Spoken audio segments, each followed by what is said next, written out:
আসসালামু আলাইকুম প্রিয় দর্শক, আশা করি আপনারা সবাই ভালো আছেন। তো এই যে ছোটো মোটো একটা ফার্ম দেখতেছেন আমাকে, এই ফার্মে দেন এতটি গরু আছে, বাট আল্লাহ দিলে একটি গরুর স্বাস্থ্য একদম ঠিকঠাক আছে। আর দেন আমার চারিদিক দিয়ে কিন্তু বানপানি, মানে বর্তমান পানি অল্প কমতেছে। আজকে টোটালি বৃষ্টি কমে গেছে। তো আসামে অনেক দিন ধরে বৃষ্টি আসাল, সব দিক দিয়ে কিন্তু ওই যে পানি আসাল। তো এই পানির মধ্যেও দেন বানপানি চারিদিক দিয়ে কিন্তু বানপানি আসাল, বর্তমান পানি অল্প হোকাইতেছে। আজকে টোটাল বৃষ্টি কম। আপনারা সবাই জানেন যে আসামে অনেকদিন ধরে বৃষ্টি আসাল, আসামে বানপানি আসাল।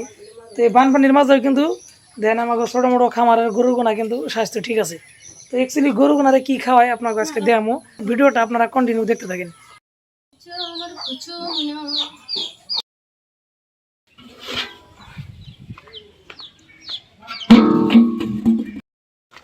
আপনার ইচ্ছা অনুযায়ী কোরআন নিয়ে নেবেন।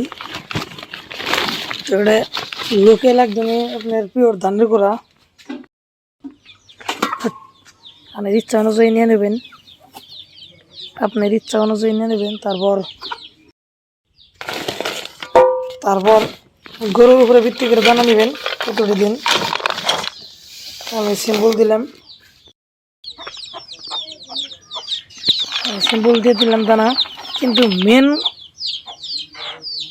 যেটা হচ্ছে মেন বস্তু, যে বস্তুটাই গরুর স্বাস্থ্যটা পরিপূর্ণভাবে ঠিক রাখে, সেই বস্তুটা অ্যাকচুয়ালি আজকে নাই। তার জন্যে সরি, আসলে দেখাইতে পারলাম না। আর আপনাদেরকে বলে দিই আমি এই বস্তুটা কি। এই বস্তুটা হচ্ছে মাকই, যেটা বাজারের থেকে আমরা কিনে পাই। মাকই বস্তা হিসেবে আমি কিনে আনি। মানে আসামে, ইন্ডিয়াতে আপনার এই মাকইয়ের দাম আর আপনার 1200 টাকা পর্যন্ত আছে, 1200-1300 টাকা বস্তা। তো এই মাকইটা দিলে আর কি গরুর স্বাস্থ্য পরিপূর্ণভাবে ঠিক থাকে, পরিপূর্ণভাবে। খালি মাকই কিছু কিছু খাওয়াবেন, দেখবেন যে গরুর স্বাস্থ্য একদম পরিষ্কার সঠিক ভালো আছে। বাট এই মাকই আজকে দিতে পারলাম না, আজকে শেষ হয়ে গেছে। ভাবছিলাম যে আছে আপনাদেরকে দেখামো, কিন্তু নাই। পিওর করে আর পিওর দানা দিয়ে দিছি, আর লগে মাকই দিতাম, বাট মাকই নাই।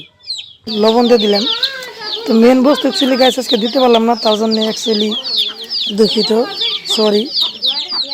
খালি যদি আপনি পানি খিলান গরুরে, তাহলে দেখবেন যে গরুর পেটটা টোটালি বাইরে বেশি বাড়ায়। আর পানির সাথে আপনি কিছু দানা, কিছু পিওর কুড়া, তারপরে মাকই আপনি খিলাবেন, দেখবেন যে গরুর স্বাস্থ্য একদম মজার, একদমই স্বাস্থ্য ঠিক থাকে, স্বাস্থ্য কাটে না। তো গাইস, ভিডিওটা যদি ভালো লাগে থাকে সবাই একটা করে লাইক দিবেন, আর আমার চ্যানেলে যদি আপনারা নতুন হয়ে থাকেন সবাই সাবস্ক্রাইব করে রাখবেন।